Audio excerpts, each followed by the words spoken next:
En Gotham ya han rodado cabezas y carcajadas. Jack Nicholson mandó a callar al Joker bigotón. Y luego Heath Ledger hizo pedazos al bufón cromado de Escuadrón Suicida. Pero esto no ha terminado. Tercer combate del campeonato de Jokers, porque los perdedores también merecen su momento de locura. En la esquina izquierda, el Joker que bailaba con tiburones, soltaba gases de colores y nunca se afeitó el bigote. En la esquina derecha, el gángster tatuado con risita filtrada y dentadura plateada. Combate de redención o condena eterna. El ganador peleará contra Joaquín Phoenix. Hoy, Romero versus Leto. ¡Carguen tubos lanzatorpedos! 1966, Batman llega a la televisión y al cine, y con él su némesis más teatral. César Romero se metió de lleno en la piel del Joker clásico, sin tutoriales, sin referencias, solo los cómics, traje chillón, risa desbordante y planes que incluían peces sonrientes y rayos deshidratadores. No era un psicópata, era un bufón camp con ganas de pasarlo bomba, literalmente. Oh, sería una lástima, justo en la víspera del mayor golpe criminal que jamás haya ideado nadie. Año 2016, Warner intenta algo nuevo y sale algo. Leto reinventa al Joker como un mafioso hiperestilizado, con una especie de Romeo con problemas mentales y Harley como Julieta sin terapia, con poco tiempo en pantalla y mucho fuera de ella. Su Joker fue más polémico que peligroso, pero nadie puede negar que lo intentó. ¿Que no quieres líos? ¿Que no quieres líos? Round 1. Fight. Romero entra al ring riéndose, con un traje púrpura chillón y maquillaje que apenas intenta cubrir su icónico bigote. Y aunque hoy parezca una parodia, en su época fue un referente.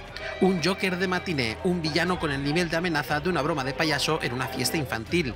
Pero cuidado, su presencia es tan exagerada que no puedes apartar la vista. Es como un payaso de resaca con ideas de bombero. Sus golpes divierten.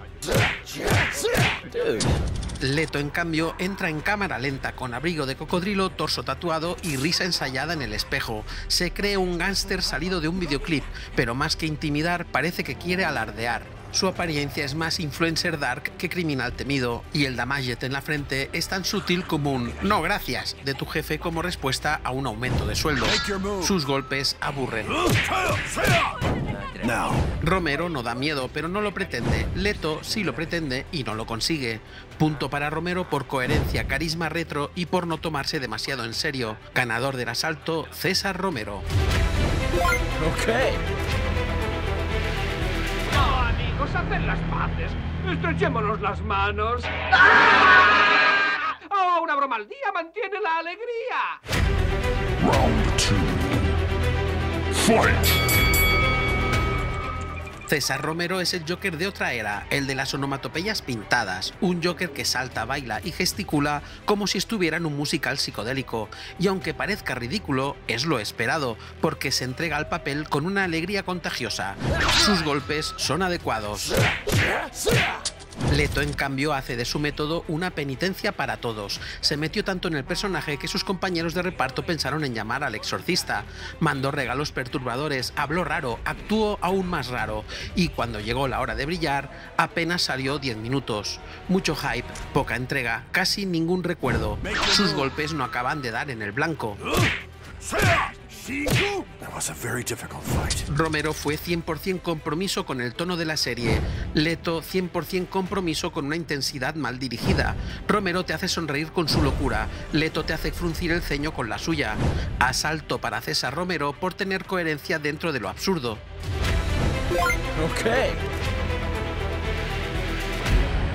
No, me ha sumido en un agujero negro de rabia y confusión. ¿Es esa la medicina que practica, doctora Quinchen? Round 3. Fight. Romero amenaza con tiburones explosivos, trampas trampolín, golpes mal ejecutados y una máquina para deshidratar humanos. Su plan maestro de convertir a la ONU en polvo y guardarlos en frascos es surrealista y ridículo, sí, pero dentro del círculo de aceptación impuesto. Puede tener ideas absurdas para acabar con Batman. Todo está listo.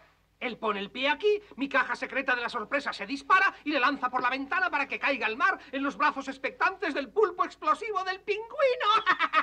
Pero es que Batman y Robin también las tienen para acabar con el crimen.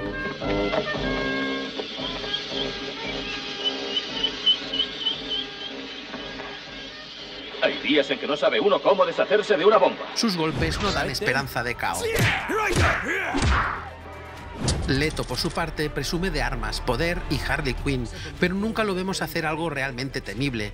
Dispara, gruñe, posa... Es más una amenaza de villano que un terror de Gotham, pero se le presume más peligroso que el Joker de Romero.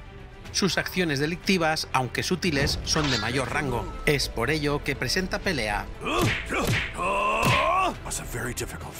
Romero tiene un nivel de amenaza para Batman a niveles aceptables en su propuesta desenfadada, pero Leto al menos se le supone mayor amenaza, como la valentía de cualquier soldado reclutado a la fuerza. Es por ello que este asalto es para Leto.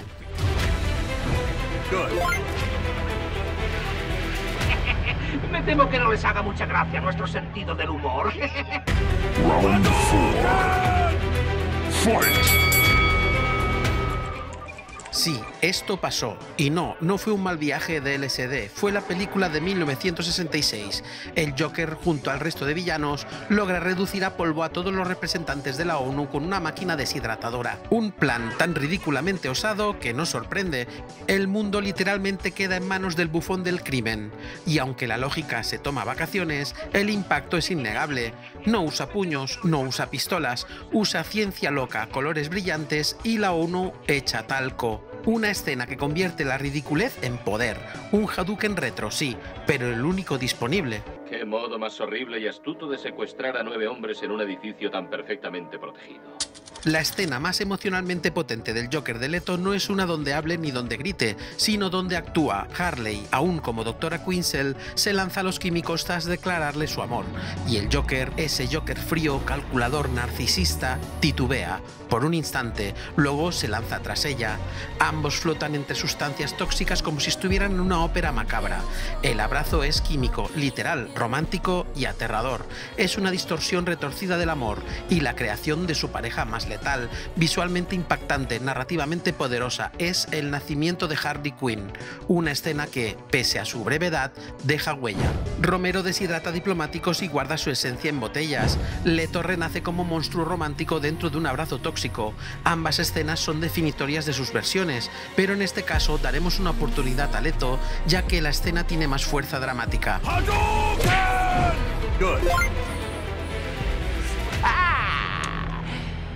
Joder, si no estuviera tan loca, creería que está chiflada.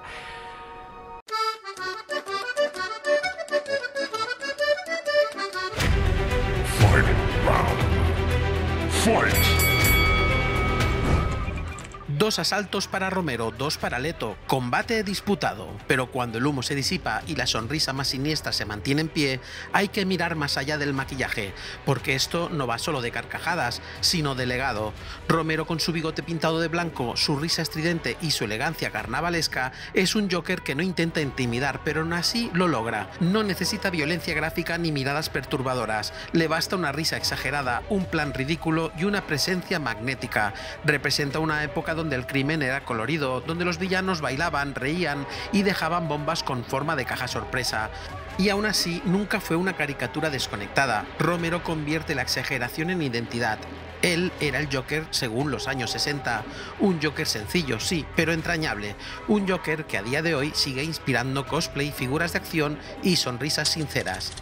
Jared Leto, en cambio, cae por KO artístico, y es que venía armado hasta los dientes, una interpretación de método enfermiza, un diseño visual hiperestilizado y toneladas de hype. Era el Joker de una nueva era, más gángster, más tatuado, más perturbado, más nada. Porque cuando un personaje necesita una enciclopedia de entrevistas para entenderse, algo falla. Leto se pierde entre bastidores, más conocido por los regalos macabros que enviaba a sus compañeros de reparto que por lo que finalmente vimos en pantalla.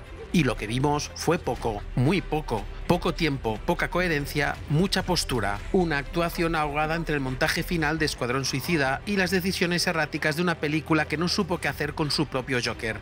Sí, hay intención, sí, hay riesgo, pero en este torneo no basta con actuar raro, hay que dejar huella, no solo sombra. Romero gana por estilo, coherencia, alegría y buen rollo, por convertir el Joker en un showman siniestro, en una amenaza que entra bailando y te roba la escena a su modo. Leto queda fuera del campeonato con más memes que méritos, más promesas que escenas y más polémica que presencia. Su Joker se queda como una curiosidad de vitrina, vistoso, polémico, pero olvidable. Romero, en cambio, sigue vivo en cada pantalla retro, en cada risa exagerada, en cada onomatopeya pintada, y así, con un último giro y una carcajada camp, el Joker original demuestra que, a veces, el primero también puede ser el mejor. ¿Qué vamos a hacer?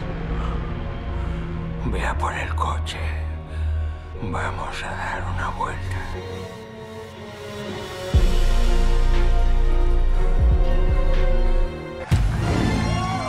Así se cierra el tercer combate del torneo. César Romero avanza para enfrentarse a Joaquín Phoenix y Leto, bueno, se va a su club de Gotham a meditar sobre sus decisiones estéticas. ¿Y tú qué opinas? ¿Ganó Romero por nostalgia o por mérito? ¿Crees que Leto merecía otra oportunidad? Déjalo en los comentarios y vota por tu Joker favorito. Hoy tampoco os voy a pedir que os suscribáis ni le deis a me gusta porque mi perra me está mirando fijamente. Lleva una capa negra y tiene la risa de Mark Hamill. Todo muy perturbador. Esto quizás lo haga en el próximo vídeo. Maya, creo que esta fusión de personajes no es muy correcta. Que no puede ser Batman y Joker a la vez. Pues ¿por qué no? O uno o el otro. ¿Qué es eso de Bat Joker? ¡Qué trayectoria más deliciosa y divertida!